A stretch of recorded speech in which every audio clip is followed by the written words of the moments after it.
Here we go. Here we go. Here we go. Here we go. Hi guys! Hey everybody. Welcome back to Advanced Weekly Update Live. And today is a very special day. It's Valentine's Day, right? It's Valentine's Day. Maybe you're happy about that. Maybe you're not. I don't know. Yeah, I don't know. Everybody's in a different situation, right? It's true. It's and true. so we respect that. But we are talking about marriage this week. That's right. In advance. And so that matches up with Valentine's Day. Hope you've made your special plans. If not, it's probably hard to do so now. Too late. But it's never too late to get a little something from the grocery store, right. Get some tea lights, right?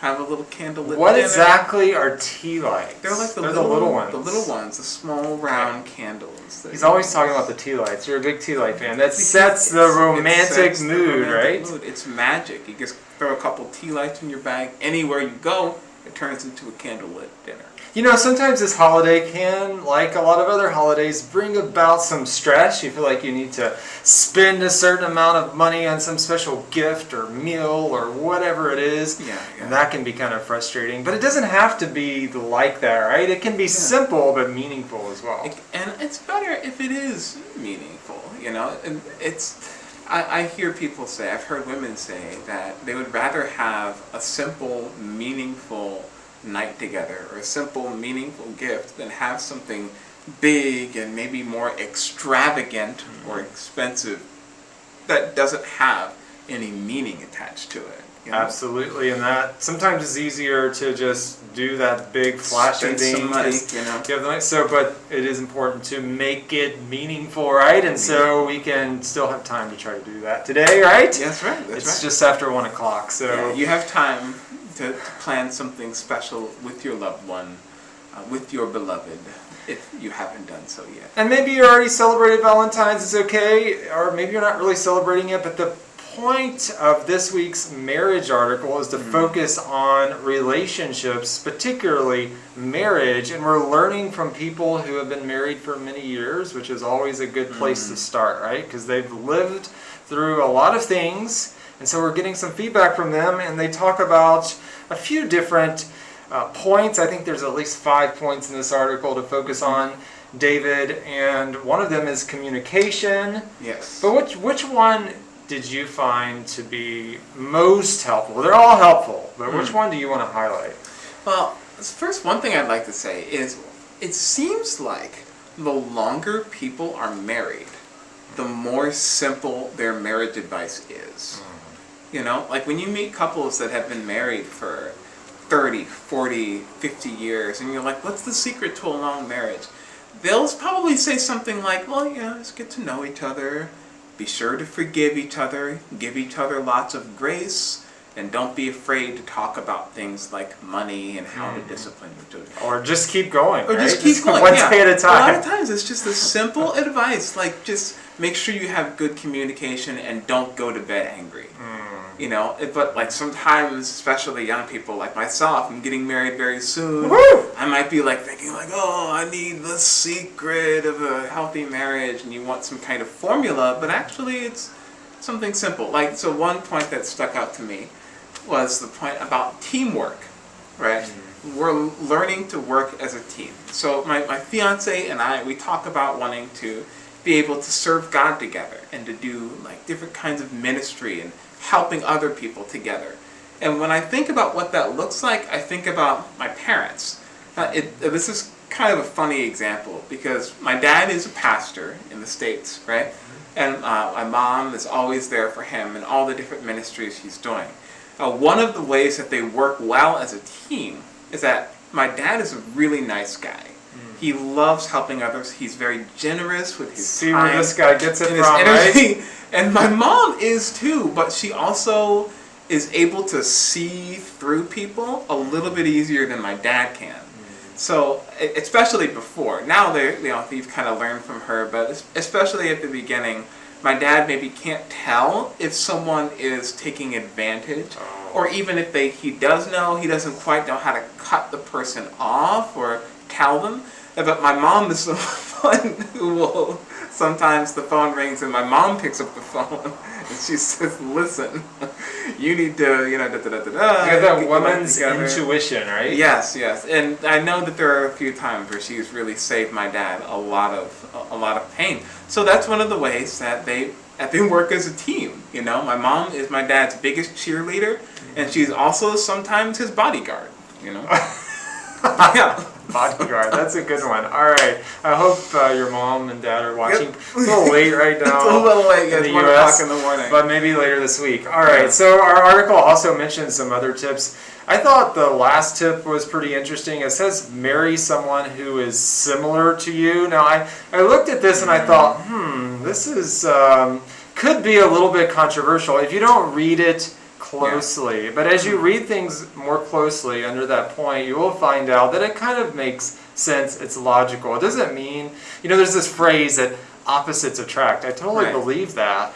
And it depends on what you're referring to. Like, of course, you may be similar in some ways.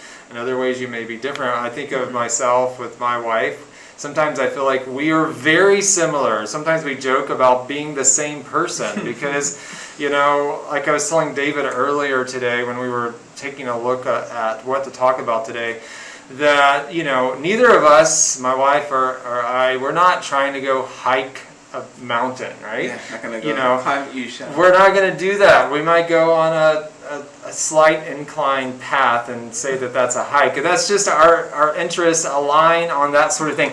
And so there are interests that are similar, and that's a good thing. But you can also have differences, right? At the same time, you can be different in some areas and the same in others. But it is good to have some of those same interests because you're going to be living together forever, right? And so I think that's important. And there were some other good points about communication, which is always talked about. Any kind of marriage article, advice kind of thing is going to talk about communication. And it's so true, right? You can't have a strong marriage without good communication. So I thought those 2 points were really helpful. Yeah. And I love how you said about remembering that you're going to be with this person forever. It's important to have that as your mindset. Oh yeah, because they talk about commitment too. Yeah, commitment. That was the other one I wanted. Thank you for jarring my memory. Commitment. You know, a lot of times we feel like, oh, this person isn't the same as when I married. You know, you will change and the person you married will change over time. And so in 10, 20 years, they won't look the same, you won't look the same, but you still have that commitment, right? That you said, yes, I'm going to marry you, you are my life partner, and so you have to remember your promise and your commitment and base it on that, not just on how you feel in the moment. That's right. When you marry someone, you marry their past, their present, and their future.